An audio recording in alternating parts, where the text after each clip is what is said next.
दोस्तों, ये सचमुच भूतों वाली डरावनी फिल्म है। इसमें है भूतिया गुड़िया साबरीना, जिसकी खौफनाक कहानी देखकर रोंगटे खड़े हो जाते हैं। तो चलिए इस कहानी को समझते हैं। शुरुआत में एक लड़की वन्या खेल के मैदान में अपने दोस्तों को टॉकिंग बोर्ड नामक एक अजीब खेल खेलते हुए देखती है।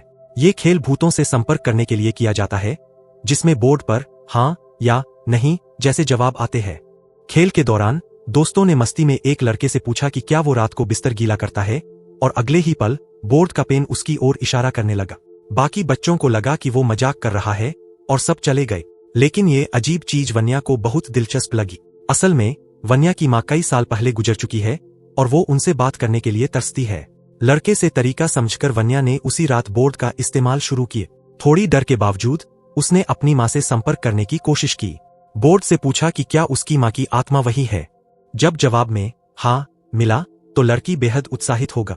उसने फटाफट पास में रखा टैबलेट उठाया और एक स्पिरिट सर्च ऐप खोला, फिर पूरे कमरे में आत्मा खोजने लग। वहीं कमरे के बाहर बिजली चमक रही थी और ऐसा लग रहा था कि कोई डरावनी चीज आने वाली है।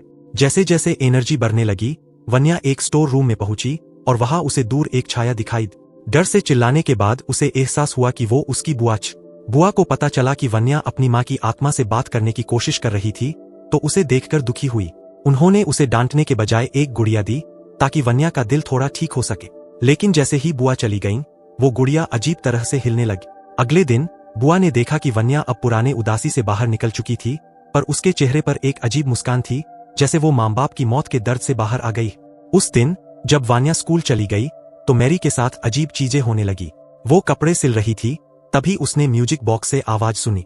लेकिन वन्या तो स्कूल गई है, फिर ये म्यूजिक बॉक्स अपने आप कैसे बज रहा है। ये सोचते हुए मैरी वन्या के कमरे में गई और म्यूजिक बॉक्स बंद कर दिए। जैसे ही वो कमरे से बाहर निकली, म्यूजिक बॉक्स फिर से बजने लगा। वो वापस जाकर बॉक्स बंद करने ही वाली थी कि अचानक देखा वो पुतला अजीब तरह से कुर्सी पर बैठा है। मैरी ने पुतले को हटाकर म्यूजिक बॉक्स को चेक करना शुरू किया, लेकिन तभी पुतला अचानक उसकी ओर मुड़कर घूरने लगा। ये देख मैरी के रोंगटे खड़े हो गए। वो जल्दी से बाहर निकली और देखा कि नौकरानी सफाई कर रही है, तो थोड़ी राहत महसूस हुई। उस रात वन्या फिर से आत्मा बुलाने का प्रयोग करने लगी। जैसे ही उसने टैबलेट से निर्देश फॉलो किए, उसे कैमरे में एक परछाई दिखी, लेकिन माँ का चेहरा नहीं देख पाने पर वो उदास होगा। तभी अचानक उसकी पीठ के पीछे से काले हाथ निकले और उसे पकड़कर अलमारी में खींच लिए। बनिया जोर से चिल्लाकर मदद मांगने लग। उसकी आवाज सुनते ही एडन दौड़ता हुआ कमरे में आया और अलमारी खोलकर बनिया को बाहर निकाला। लेकिन जब बनिया ने जो कुछ बताया, उस पर एडन को बिल्कुल भी यकीन नहीं हुआ। उसे लगा कि बनिया बस कुछ अजीब बातें कर रही है। उसे सजा देने के लिए एडन ने उसका टैबलेट ले लिए, लेकिन उसी रात बनिया चुपके से अपने चाचा के कमरे में जाकर टैबलेट वापस ले आ। इस बार जब उसने आत्मा को बुलाया तो उसे सच में अपनी माँ की आत्मा दिखी।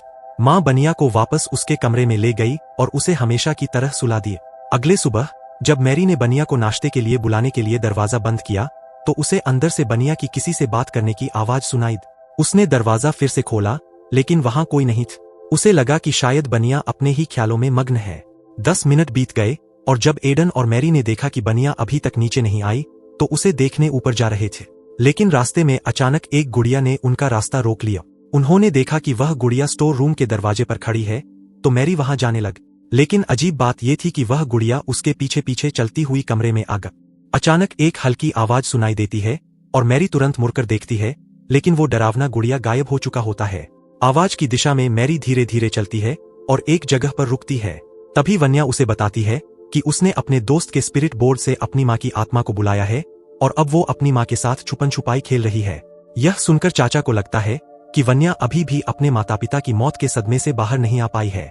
इसलिए वो पूरे परिवार को समुद्र किनारे ले जाते हैं ताकि वन्या का मन हल्का हो सके। पर जैसे ही मैरी समुद्र किनारे शंख उठा रही थी, कुछ अजीब होने लगता है। वो ऊपर देखती है तो देखती है कि भीड़ भरा समुद्र किनारा अचानक से खाली हो गया है। इसी बीच वन्या फिर से खुद से बातें करने लगती है। मैरी वन्या से कहती है कि उसकी माँ अब नहीं है, लेकिन वन्या जवाब देती है कि उसकी माँ तो उसके पीछे ही खड़ी है। मैरी पीछे नहीं देखती, बल्कि भावुक होकर वन्या से कहती है कि उसके पीछे सिर्फ उसके पिता है। जैसे ही वो पति से बात करने के लिए मुड़ती है, अचानक रेत में से एक बड़ी जोड़ी हाथ बाहर निकल आती है और आइडन ने आवाज सुनकर तुरंत दौड़कर मरी को बचाए। बहुत मुश्किल से उसे बचाकर बाहर निकाल, लेकिन मरी ने देखा कि फेन्या पास में खड़ी है और उसे अजीब तरीके से घूर रही है। इतना भयानक अनुभव होने के बाद मरी रात भर सो नहीं पा। फिर अचानक दरवाजे पर तेज दस्तक हुई, लेकिन जब उसने दरवाजा खोला तो कुछ नहीं था। इसी दौरान एक पियानो की आवाज सुनाई दी, तो मरी ने शक के साथ होटल के लॉबी में कदम रखा। वहां उसने एक सफेद साया देखा जो पियानो बजा रहा था। जैसे जैसे वह पास पहुंची, उसका विश्वास टूटने लगा क्योंकि वह साया फेन्या की मां थी, जो पहले ही मर चुकी थी। मरी को बहुत डर लगने लगा, लेकिन अगले ही पल और भी डरावना हुआ जब वह महिला अपनी टोपी उतारकर मुड़ी और वह और भी डरावनी भूतनी बन गई। अगले ही पल वह भूतनी मरी पर झपटी और मरी भागने के अलावा कुछ नहीं कर सकी। इसके बाद मरी एक पास के सामान रखने वाले कमरे में छिप गई। जैसे ही उसने लाइट जलाई, आडेन फिर से दौड़ते हुए आया और मरी को बचाए। जब वह होश में आई तो मरी जल्दी से अपने पति को लेकर होटल के लॉबी में भागी और बताया कि उसने वहां अदिनी को देखा था, लेकिन लॉबी में ढूंढने के बाद भी उन्हें कुछ नहीं मिला। तभी अचानक पास के निगरानी कैमरे में एक सफेद भूतिया छाया दिखाई दी जो उनके करीब आ रही थी। जब उन्होंने पलट कर देखा तो वहां कुछ नहीं था। अगले ही पल दोनों को उस महिला भूत ने जोर से हवा में उछाल दिया और फिर जमीन पर गिरा दिए। उसके बाद वे दोनों देख रहे थे कि वह डरावनी महिला भूत अजीब तरह से उनके पास बढ़ती जा रही थी। दोनों जल्दी से लॉबी से बाहर भागे और कमरे में जाकर दरवाजा बंद कर लिए। फिर अगले पल महिला भूत ने दरवाजे पर जोर जोर से दस्तक देना शुरू कर दिए। मरी ने देखा और तुरंत अपना तावीज दरवाजे के हैंडल पर लटका दिया, जिससे उस डरावनी आत्मा को वहां से भागना पड़ा। बाद में मरी और उसके पति एक एक्सोर्सिस्ट, भूत भगाने वाले, से मिले और थोड़ी सी जानकारी लेने के बाद एक्सोर्सिस्ट ने फेन्या को साथ में फिर से आत्मा को बुलाने का निमंत्रण दिया ताकि उस भूत की असलियत पता चल सके। क्या ये सच में फेन्या की मां थीं? फेन्या ने कुछ सवाल पूछने के बाद आखिरकार अपनी मां की पहचान पक्की कर ली। फिर सबने फेन्या से कहा कि वह कमरे में जाकर एक्सोर्सिज्म की तैयारी करे। लेकिन जैसे ही फेन्या कमरे में चली जाती है, उस सेवी बोर्ड, संपर्क बोर्ड में कोई हरकत नहीं होती। राजो ने और सवाल किए और अचानक वह बोर्ड जलने लग पड़ा। इसी बीच फेन्या के कमरे की बत्तियां बंद हो गईं और फेन्या अचानक गायब हो गया।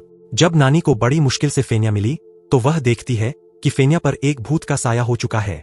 भूत के प्रभाव में फेन्या ने नानी को मार डाला। फिर वह नीचे दौड़ती है और एक कैंची से राजो को गहरी चोट पहुंचाती है। सब लोग घबराकर फेन्या को काबू करने की कोशिश करते हैं। दो एक्सोर्सिस्ट मौके का फायदा उठाकर जादू करते हैं और फेन्या की मां को वहां से भेज देते हैं। सभी राहत महसूस करते हैं, लेकिन तभी अगले पल वह बुरी आत्मा अचानक फिर से सामने आ जाती है। सब लोग जानते हैं कि वे उसे हराने के लायक नहीं है, तो भागकर बाहर निकल जाते हैं। एडन और एक्सोर्सिस्ट एलन फेन्या के कमरे में जाकर नानी और उस डरावने गुड्डे को बाहर लाते हैं। फिर एलन ने ताबीज का इस्तेमाल करके उस बुरे भूत को बंगले में ही बंद कर दिए। मौत के मुंह से बचकर निकले राजो ने मैरी से कहा कि यह भूत फेन्या की मां नहीं बल्कि बुरे भूत बाजिया का था। फिर उसने जादू से उन्हें उस साल की असली कहानी बताई। दरअसल 1 साल पहले बाजिया ने अदीनी को शिकार बना लिया था और फेन्या के पिता को बेरहमी से मार डाला था। चूंकि अदीनी पर बुरा भूत 2 दिन से ज्यादा समय तक हावी था, उसे बचाया नहीं जा सका, इसलिए राजो ने अदीनी का सिर काटकर बाजिया को भगाया था। अब बाजिया फिर से इस दुनिया में वापस आया था और साफ था कि वह बदला लेने आया था। बदले की खातिर राजो और गेलन फिर से बंगले में लौटे, लेकिन वहां उन्हें बाजिया का कोई निशान नहीं मिला। हालांकि वे नहीं जानते थे कि बाजिया पहले ही फेन्या के गुड़िया में समा चुका था और उसके साथ वे गुड़िया फैक्ट्री में आ गए थे। जैसे ही मैरी अकेले फैक्ट्री में घूम रही थी, उसे फिर से वह खौफनाक साया दिखाई दिए। मैरी तुरंत सभी को दौड़ने के लिए कहती है, लेकिन जैसे ही वह दरवाजे तक पहुंचती है, बाजिया उसे खींचकर कमरे में घसीट ले जाता है। जब राजो और गेलन वहां पहुंचते हैं, तब तक मैरी पर बाजिया का कब्जा हो चुका था। इस समय बाजिया बहुत ही ताकतवर हो चुका था। एक भयंकर लड़ाई के बाद राजो और उसके साथी गंभीर रूप से घायल हो गए और मजबूरन राजो और गेलन को वापस विला में भागना पड़ा। वहां के वातावरण का फायदा उठाते हुए तीनों ने मिलकर बाजिया को काबू किए। बाजिया ने राजो से कहा कि वे लोग किसी ने नर्क से बुलवाए थे, लेकिन उन्हें जो इनाम मिलना चाहिए था वह नहीं मिला, इसलिए वे नर्क वापस नहीं जा सकते। अंत में राजो ने बाजिया की यादें देखीं और उसे उस समय का सच पता चला कि कई साल पहले एडन के माता पिता का निधन हो गया था और उनका बड़ा संपत्ति बिना मालिक के रह गया था। लेकिन एडन को आलसी होने के कारण वह संपत्ति नहीं मिली, जिससे वह अपने भाई से बहुत नफरत करने लगा था। फिर उसने एक काले जादूगर से मदद ली ताकि वह उस संपत्ति को छीन सके। लेकिन बाजिया की शर्त थी कि उसे बहन के शरीर पर कब्जा करना होगा ताकि वह इंसान के रूप में जी सके। हालांकि उसे यह गलत लगा, लेकिन लालच के चलते उसने बाजिया के साथ समझौता किया। उस रात बाजिया ने अदीनी के शरीर पर कब्जा कर लिया और एक भयानक तरीके से दीवार पर खड़ा हो गए। फेनिया के पिता कुछ नहीं कर सके और डॉक्टर भी मदद नहीं कर पाए। आखिरकार फेनिया के पिता ने राजो और गैलन को बुलाकर बाजिया को भगा दिया, लेकिन इस दौरान फेनिया के पिता की मौत हो गई। हालांकि एडन की ख्वाहिश पूरी हो गई थी, लेकिन बाजिया इस दुनिया में नहीं टिक पाए। इसलिए उसने फन्या की मां को बुलाने का मौका पाकर खुद को गुड़िया में समा लिया ताकि एक दिन फिर से इंसानों की दुनिया में आ सके। जब राजो को इस सच्चाई का पता चला तो वह एडन की ओर हैरानी से देखता है। उसी पल गफलत का फायदा उठाकर बाजिया ने एडन के शरीर पर कब्जा कर लिया। एडन का शरीर अब बाजिया के लिए ज्यादा ताकतवर था।